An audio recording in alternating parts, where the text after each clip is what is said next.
Buenos días. Continuando con la serie La vida de Jesucristo, en la sección denominada La crucifixión de Cristo, entramos en la tercera parte y vamos a hablar del velo roto, vamos a hablar de la cortina rasgada, la cortina del templo rasgada, de arriba a abajo, como dice la palabra, ¿verdad? Entonces, antes de orar, quiero dar gracias a Dios por todos ustedes, por todos los que se han conectado, los invitados, los amigos, las familias, los niños, todos reunidos en la casa. Quiero dar un cordial saludo a la congregación de San Nicolás, que hoy se reúne también con nosotros, todas las células, todos los grupos. Gracias por sus oraciones, no dejemos de orar. Este es un tiempo crucial, es un tiempo delicado, que no debemos soltar al Señor para nada. Solamente el orgullo no nos hace depender de Dios. Es muy delicado que pretender vivir independiente de Dios. Todo nos va a salir mal. Aprendamos a someternos a Dios, sometiéndonos a su palabra. Dios bendiga y prospere a todos los grupos de oración que están intercediendo unos por otros, orando por los enfermos. Gracias a Dios por los diagnósticos que ha habido, que son benévolos, y aunque siguen enfermos, sabemos que hay todavía esperanza. Bueno, dice la palabra en Mateo 27:51, y he aquí, el velo del templo se rasgó en dos, de arriba abajo. Dios Santo, guíanos una vez más, que tu Espíritu nos enseñe. Te lo ruego en el nombre de Jesús. Amén.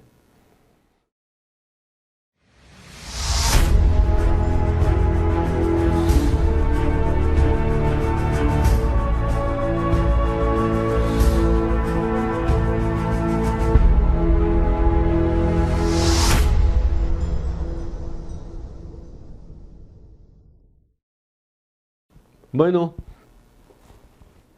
gracias al staff de producción, porque con sus aportes, con su presencia, con su cuidado, hacen posible esta transmisión. Bueno, hablando del velo del templo, dice la palabra que se rasgó de arriba abajo, dice en Mateo 27:51. Este velo fue roto por Dios y no por el hombre.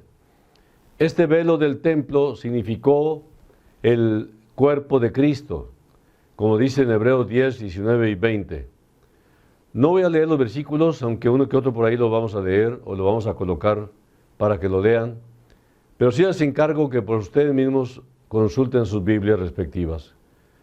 El velo es su carne, el velo es el cuerpo de Cristo. Eso es lo que representaba en el lugar santísimo. Hay que recordar que el tabernáculo y después el templo estaba dividido en tres partes principales: el lugar santísimo, el lugar santo y el atrio del templo, como dice la palabra. El lugar santo y el lugar santísimo estaban separados por un gran velo, ¿no? Entonces el sumo sacerdote entraba en el lugar santísimo una vez por año y siempre con sangre en el día de la Pascua. La Pascua habla de Cristo. Por aquello Dios nos enseñó que Dios y su santidad no son accesibles, ¿no? Porque Dios es santo y nosotros somos pecadores. La pecaminosidad del hombre es lo que impide este acceso libre a la misma presencia de Dios. El hombre pecaminoso podía acercarse a un Dios santo solamente por medio de sangre redentora, como dice en Hebreos 9:22. Los sacrificios del Antiguo Testamento fueron solamente una figura del sacrificio verdadero. Y cuando un israelita venía con un buey para ofrecer sacrificio, él decía: Señor, yo sé que esta ofrenda, este animal, su sangre no me puede quitar mi culpa, pero es un símbolo de mi fe en el Mesías, en el Cristo que habría de venir, que vendrá para redimir al mundo. y por lo cual la razón por la que yo puedo entrar valientemente al lugar santísimo es porque yo soy santificado. Hebreos 10:14. Este versículo es el mejor versículo para todos aquellos que tratan con católicos, porque con una sola ofrenda, dice la palabra, porque con una sola ofrenda Dios hizo perfectos para siempre a los santificados. También en Romanos 5:1 dice, justificados pues por la fe, tenemos paz para con Dios por medio de nuestro Señor Jesucristo. Yo soy justificado. El juez justo me ve a mí como que nunca he pecado por causa de Cristo. La sangre de Cristo regenera todo lo que Adán por el pecado perdió y nos da mucho más de lo que fue perdido. Esta es la respuesta para algunos que piensan que si Adán nunca hubiera pecado, seríamos muy felices y tendríamos más. No, tenemos más, pero con Cristo como Salvador nuestro. La sangre de Cristo nos da derecho y poder al árbol de la vida y una entrada a la ciudad de Dios. Adán fue hombre terrenal, nosotros somos un pueblo celestial. Todo originado por la gracia. Romanos 3:24, Tito 3:4 y 5. Pero no podemos pasar al hogar celestial sin primero pasar por medio del Cristo crucificado, o sea, el velo.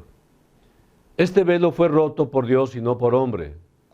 Literalmente en dos partes. Fue hecho de lino fino, entretejido con oro, grueso, estaba sumamente fuerte y que aún 5 parejas de caballos no hubieran podido romper, pero Dios lo rompió en el momento en que Cristo entregó su vida, cuando dijo, consumado es, mostrando que ahora el camino está abierto al lugar santísimo. Hay libre acceso al mismo el mismo trono de la gracia de Dios, pero por medio de ese velo roto, o sea, por medio de Cristo crucificado, por medio de la muerte de Cristo, por su sangre, tenemos libre acceso ahora al lugar santísimo. Antes de esto, el sumo sacerdote entraba por debajo de la cortina. Él se acostaba en el piso y entraba por debajo, no sin sangre. El arca en día de Cristo no existía. La sangre solo se derramaba en el piso, confesando pecados. Él entraba como un criminal. El sumo sacerdote sabía que él debía llevar en su pierna una cadena, porque si Dios lo mataba, los levitas podrían sacarlo. Toda la nación esperaba el resultado cada año para ver qué pasaba. ¿Creen ustedes en los sacerdotes? Yo sí creo. Cristo es mi sumo sacerdote, mediador, y nosotros somos una nación de sacerdotes. Hebreos 7:26, Hebreos 10:21, Primera de Pedro 2:9 y Apocalipsis 1:6 y 5:10. Después de que agua y sangre fueron librados del cuerpo de Cristo en la cruz, el camino a Dios fue abierto. Apocalipsis 13:8. Déjeme leérselo. Apocalipsis 13:8 dice,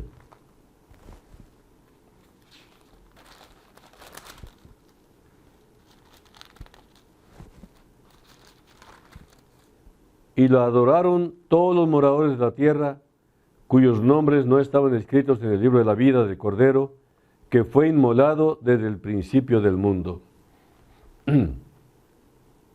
Por lo cual, entonces el cheque promisorio, el de la promesa, fue tan bueno como dinero en efectivo. Este cheque fue cobrado. La Biblia dice que Abraham creyó y esto le fue contado como justicia, por justicia. ¿Cómo fue posible esto? Si Cristo todavía no moría.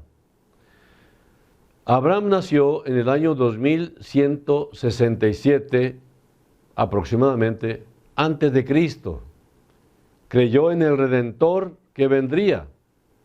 En Hebreos 9, 1 al 15 lo explica bien el Señor. Ahora, el templo fue más elaborado en el tabernáculo, pero básicamente igual. En el atrio había un gran altar de bronce, había 2 lugares santos y la cortina en medio. La primera parte el lugar santo y la segunda parte el lugar santísimo. Y dentro de este lugar santo y este lugar santísimo estaba el centro de adoración de la nación. En el lugar santísimo los querubines extendían sus alas sobre el arca del pacto, donde antes estaban colocadas 2 tablas de piedra, en donde fueron escritos los 10 mandamientos representando la ley, 613 mandamientos de la ley. Las tablas eran muy pequeñas, no las cargó en sus brazos, sino en su mano. Estaban escritas por los 2 lados. También la vara de Aarón que reverdeció, la urna de oro con maná que fue guardada milagrosamente por siglos. La tapa fue el trono de misericordia. Sobre ella moró la presencia activa de Dios. Él manifestó su presencia activa en una columna de nube, su gloria, el cual fue el Dios santo y puro. Separado del trono de misericordia por un velo, había un altar de incienso. Estaba en el lugar santo. La fragancia dulce, como las oraciones de la humanidad, no podían entrar al lugar santísimo en donde estaban el arca y el trono de misericordia. Todavía no. El trabajo del sacerdote era en este lugar, habitación santa y también delante del templo. Pero toda la gente fue quitada de este lugar, mientras que el sacerdote entraba en una vez por año por debajo de la cortina, el velo, para derramar la sangre en el propiciatorio. No existió una puerta al lugar santísimo hasta que Jesús murió. El camino a Dios todavía no era manifestado. Hebreos 9:8. Todos los hombres tienen un sentido de condenación. Éxodo 20:19. Dios debe ser aplacado, debe ser vindicado, debe ser vengado. La sangre es el único remedio. En el Antiguo Testamento, Dios mató o Dios sacrificó para Adán y Eva bestias inocentes para cubrir a los culpables, que ellos 2 eran. Es una figura de Cristo para cubrir pecados. Por sangre Israel fue salvo de Egipto. Por sangre los sacerdotes fueron consagrados. Por sangre el altar fue consagrado. Y dice Hebreos 9:22, y sin derramamiento de sangre no se hace remisión. La sangre era muy sagrada para los judíos. Por ello no se les permitió comerla. Levítico 3:17 y Levítico 17:10 al 16 lo dice. Aún la sangre de animales debía ser tirada, derramada en tierra. Levítico 17:13. No menos que 365 millones de corderos murieron en 1500 años, desde la salida de Israel de Egipto hasta que Cristo fue crucificado. Todo esto fue figurado, una figura de Cristo. El Cordero de Dios que quita el pecado del mundo, como dice Juan el Bautista en Juan 1:29. He aquí el Cordero de Dios que quita el pecado del mundo. Los sacrificios de animales no pudieron hacer esto. Desde que Cristo murió y el velo fue roto, Cristo se hizo a sí mismo la puerta. Yo soy la puerta, dijo Jesús. Yo soy la vida. Yo soy la verdad. Cuando él dijo, yo soy la puerta, el velo del templo permanecía todavía intacto, puesto que Cristo todavía no moría. Pero él ya estaba anunciando con anticipación que él era la puerta y que a través de él tú ibas al Padre Celestial. Entonces, aquí los sacrificios de animales no pudieron hacer esto desde que Cristo murió y el velo fue roto. Cristo fue hecho la puerta, repito, la puerta. Jesús menciona en Apocalipsis 3:20 que hay una puerta que Él toca, ¿no? He aquí yo estoy a la puerta. ¿Cuál puerta? Es la puerta de tu corazón. Y entonces Jesús, al decir que Él es la puerta, entonces Él toca a la puerta de tu corazón para anunciarte que puedes entrar al lugar santísimo de la presencia misma de Dios a través de Él, que Él es la puerta. El trono de misericordia fue un lugar de juicio, pero por derramar sangre fue hecho un lugar de comunión con Dios. Éxodo 25, 21 y 22 lo dice. Un lugar de reunión, un lugar para reunirse y juntarse con Dios. Los católicos romanos piensan que ofrecer el pan y el vino representa un nuevo sacrificio por los pecados.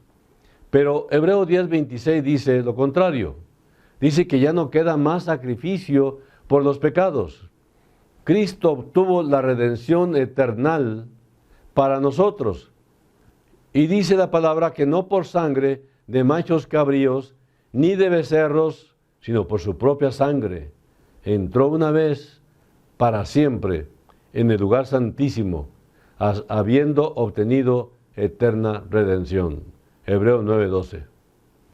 Nunca vendrán otros sacrificios por la salvación.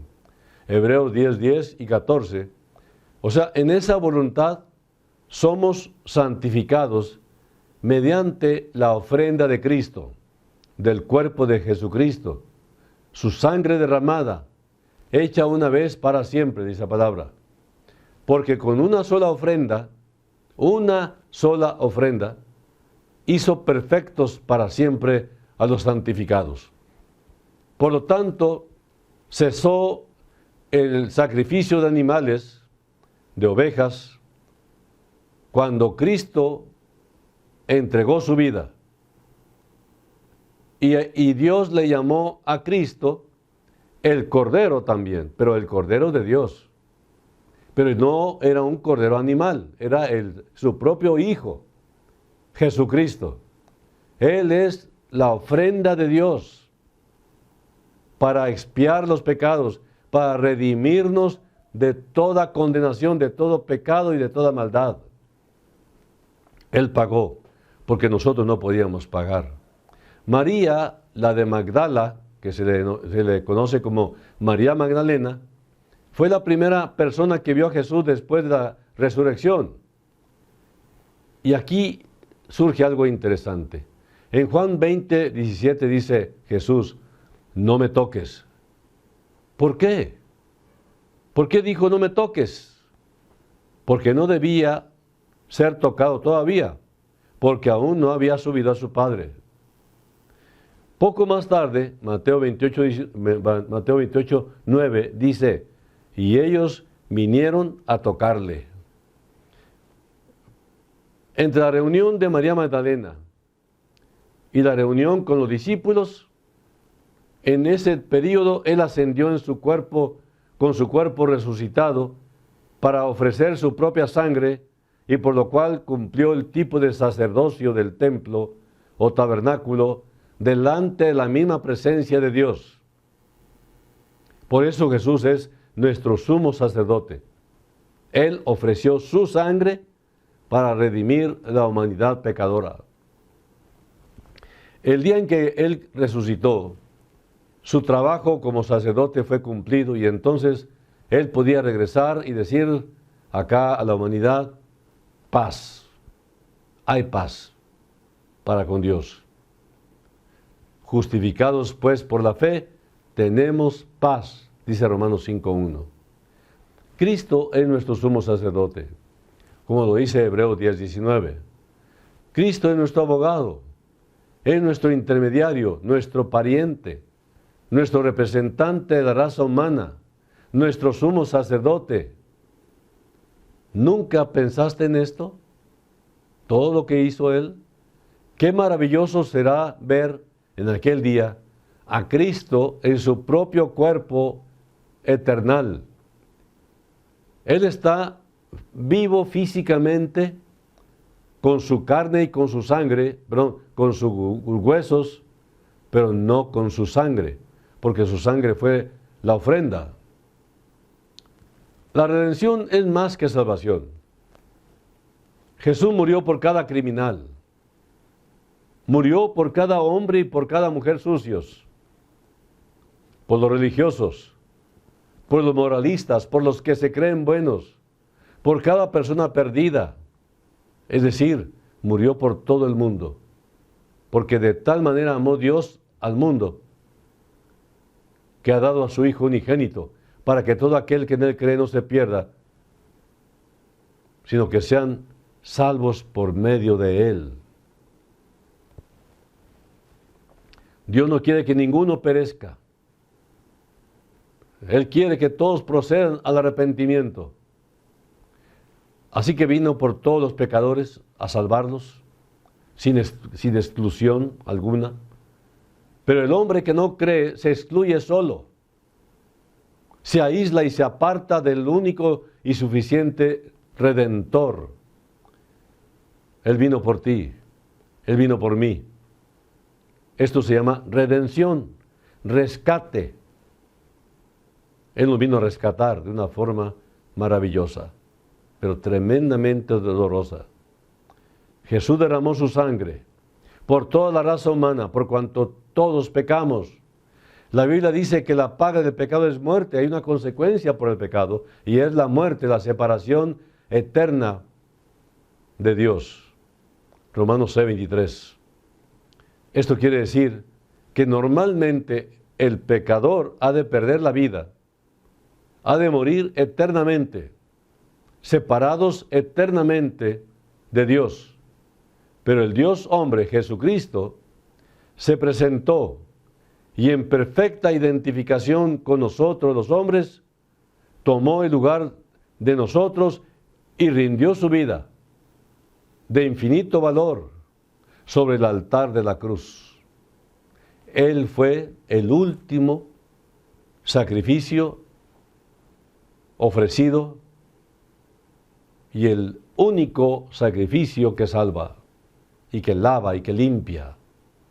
Los sacrificios de animales cubrían de los ojos santos de Dios temporalmente del pecado, del pecador que ofrecía sacrificios, en la esperanza de que en el futuro vendría el Redentor a lavarnos de todo pecado. Así que no solamente era cubrir, sino lavar, limpiar. La sangre de Jesucristo, su Hijo, nos limpia de todo pecado. Así que la vida que la justicia de Dios exigía, ya se ofrendó. Se requería un representante perfecto, humano, pero que no tuviera que ver con Adán. Y ese es Jesús. Por eso nació virginalmente, sin relación a los hombres. Una vez para siempre. Y Él le hace expiación, hizo su pago por el pecador, por todos los pecados de la humanidad. Se hizo hombre para ser el hombre perfecto, representante del hombre perfecto ante Dios, para ofrecer sacrificio. Hijo de Dios e hijo del hombre. Eclesiastés 7:20 dice: ciertamente no hay hombre justo en la tierra que haga el bien y nunca peque. Romanos 3:10 y 23. La redención es para todos y ya fue efectuada, pero la salvación es solo para aquellos que aceptan la redención de Cristo apropiándosela, y todo por fe. Efesios 1:7 dice: en quien tenemos redención por su sangre. Esto es aceptar el pago de sangre. Y debemos notar el tiempo del verbo tener, que dice tenemos, en tiempo presente. Esto quiere decir hoy. Hoy tenemos redención por la sangre de Cristo Jesús. Entonces, para concluir, el Señor Jesús con su sangre y su justicia nos dio hermosura cuando éramos viles y nos dio un glorioso vestido cuando vio la vanidad de nuestra inútil vestidura, que es la religión de los hombres.